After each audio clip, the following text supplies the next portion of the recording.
Neighbors in this apartment off 2nd Street in Brighton say they looked like a loving mother and daughter. But what happened behind these doors? Brighton Police say an autopsy found 38-year-old Melissa Freeburger Party took a revolver and shot herself in the head after she killed her daughter, 5-year-old Bella. I can see her from my baby till now, you know? I could just see her in my head. Bella's dad, Nathan, says he tried to save her from abuse.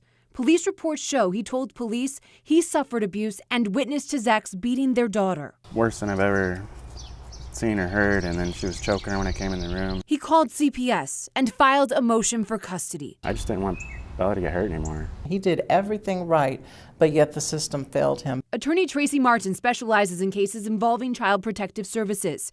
She believes gender bias played a role. Fathers are not getting a fair shake, and that's exactly what happened to this dad. She believes Child Protective Services assumed this was all about a custody fight. Oh, there's a custody battle on. We're not going to get involved. That should never be happening, because when that happens, tragedies happen. Another glaring problem, a lack of mental health care. There's no funding for it. I don't know how many people come into my office and say, well, I don't have health insurance. Attorney Heather Nally practices in Livingston County, where this custody case was heard. This dad agrees mental health care could have helped. He witnessed his ex turn to friends for leftover medicine when she couldn't afford care. It's just not a good way to go, because there's no prescription. It was just whatever, anything. Her mental health history even cost her custody of her 2 older children years ago. She wanted to drive off a cliff with her 2 kids in the car because, she wants to move on to the next life with them, basically. I think that the courtroom that this case was heard in probably made it more difficult to get the story out